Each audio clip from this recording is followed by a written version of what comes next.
dever de orar sempre e nunca desfalecer. Jamais devemos perder o ânimo, jamais devemos perder a fé, jamais devemos parar de confiar no Senhor. Precisamos continuar persistindo, insistindo, porque Deus tem algo a mais a fazer. Em verdadeiramente buscar a face dele e andar nos caminhos dele. Porque quando nós obedecemos a palavra do Senhor, quando nós obedecemos ao nosso Deus, pode se levantar o que vier contra a nossa vida, que nós vamos continuar olhando para o alto, para o nosso Senhor e Salvador Jesus Cristo. A fé irá continuar perfeita na presença do Senhor, mas para isso nós precisamos obedecer. Para isso nós precisamos continuar confiando e crendo no nosso Senhor, porque Ele é poderoso para realizar muito mais do que aquilo que nós pensamos ou podemos imaginar que possa acontecer. Essa parábola fala a respeito de um juiz, um certo juiz que vivia numa certa cidade. E a palavra do Senhor diz que aquele juiz, ele não temia a homem algum. E ele também não temia a Deus. A palavra fala claramente. Se irmãos continuarem lendo, vão ver que esse juiz não temia a Deus. Mas havia nessa cidade uma viúva, que ela insistiu para que ele julgasse a causa dela. Ela foi insistente, por ela insistir, o juiz ele julgou a causa daquela mulher. E o Senhor Jesus ele conta acerca dessa parábola, mostrando acerca de nós clamarmos ao Senhor, falarmos com o Senhor, pedirmos ao Senhor, porque um juiz que não temia a Deus, não temia o homem, alguém insistir pedindo que ele viesse julgar a sua causa, ele vai lá e julga a causa daquela mulher, o que Deus não faz pela vida dos seus. Mostrando que nós precisamos insistir, pedir ao Senhor, falar com o Senhor, clamar ao Senhor, ter fé e não desanimarmos, não desfalecermos diante das situações que sobrevêm sobre a nossa vida. Os irmãos, se observarem a palavra do Senhor falando a respeito de Ana, o desejo que Ana tinha em ter um filho, quando de ano em ano seu esposo ele subia ali, ia ao templo para buscar o Senhor, para oferecer sacrifícios ao Senhor ali, oferecer ofertas ao Senhor.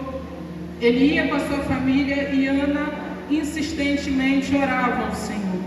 No momento em que ela estava debulhando seu coração, que ela estava expressando a sua fé, a sua angústia diante de Deus, ela foi mal interpretada por alguém que precisava estar com um olhar atento, buscando entender o que estava acontecendo. Há momentos em que não irão entender o que você está passando.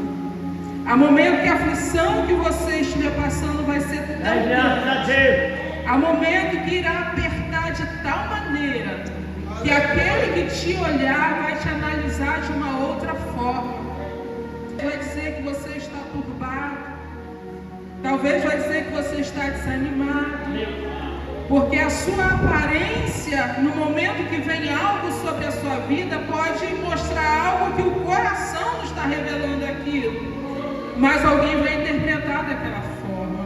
E a palavra do Senhor diz que o sacerdote ele fala com ela, com Ana, que era para apartar dela aquela situação que estava, porque ela estava embriagada, achando que ela estava embriagada. Aparta dela aquele vinho, porque aquela hora ela estava embriagada, porque ele olhava para ela, nem os lábios dela só se moviam, estava revelando para o Senhor tudo aquilo que estava no coração dela, tudo aquilo que ela estava passando, aquilo que ela estava desejando, que desejava um filho.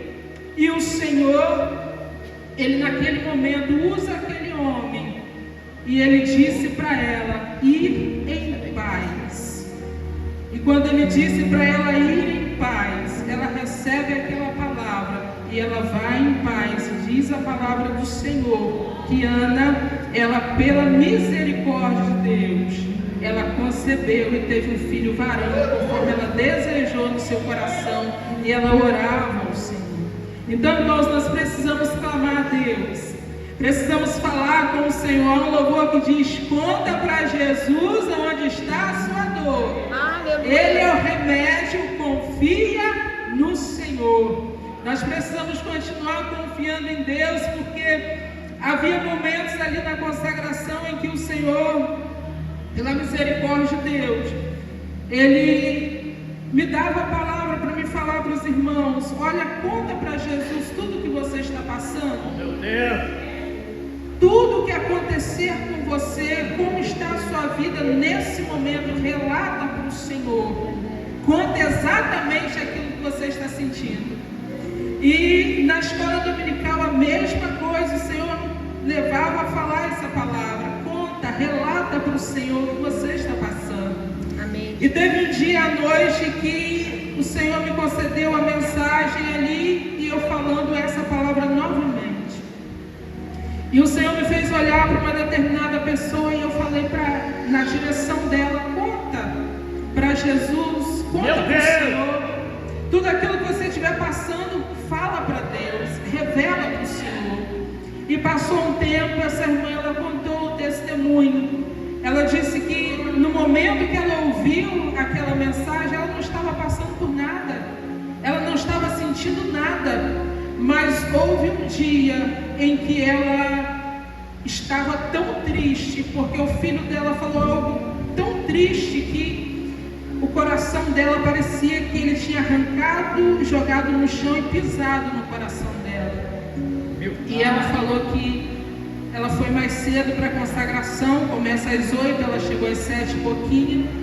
E aí ela lembrou da mensagem, ela dobrou o joelho e ela falou com Deus, falou: Senhor, a palavra que eu ouvi do meu filho, parece que ele tirou o meu coração, jogou no chão e pisou em cima.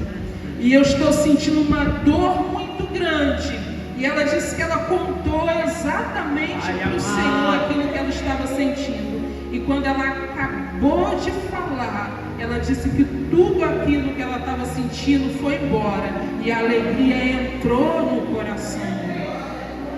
Irmãos, nós precisamos falar com o nosso Deus, precisamos insistir em oração, precisamos insistir falando, porque o nosso Deus, a palavra do Senhor diz que Ele é o socorro bem presente na hora da angústia, na hora da tribulação. Quantas pessoas querendo vencer as tribulações, quantas pessoas querendo vencer as perseguições, mas ao invés de orar, às vezes começa a reclamar, às vezes começa a falar, às vezes começa a querer brigar com alguém sobre a situação que está acontecendo. Ao invés de falar para a pessoa certa, falar exatamente o que precisa falar, começa a se queixar de todas as formas. Mas o nosso socorro está no Senhor que fez os céus e a terra. Nós precisamos colocar no nosso coração, na nossa mente, que o nosso Deus, Ele vence as pelejas e Ele vem ao nosso favor. Nós precisamos colocar na nossa mente, irmãos, que a nossa vida pertence a Ele. A palavra do Senhor diz: não vivo mais eu, mas Cristo vive em mim. A partir do momento que nós aceitamos o nosso Senhor e Salvador Jesus Cristo, nós já não fazemos como nós queremos. Nós já não agimos mais da forma que nós queremos agir. Nós já não respondemos mais da forma que nós queremos responder. Mas quando nós oramos ao Senhor, quando nós buscamos ao Senhor oração, Ele dá exatamente a resposta que nós precisamos dar à situação que nós estamos vivendo. Mas para isso precisamos viver uma vida em obediência ao Senhor, verdadeiramente obedecendo. Porque Jonas, ele se viu numa situação difícil devido à desobediência. Deus fala para Jonas ir até Nínive, pregar contra Nínive, falar para os ninivitas que a situação que eles estavam vivendo ali já estava cheirando mal, já estava chegando diante dele de uma forma que não deveria. E Jonas ali, ele simplesmente paga a sua passagem. Ele olha, vê um navio que estava indo para outro lugar, e ele paga a sua passagem e vai para outro lugar, desobedecendo ao Senhor. Mas Jonas, ele desobedeceu ao Senhor, porque no livro de Jonas, no capítulo 4, ele fala abertamente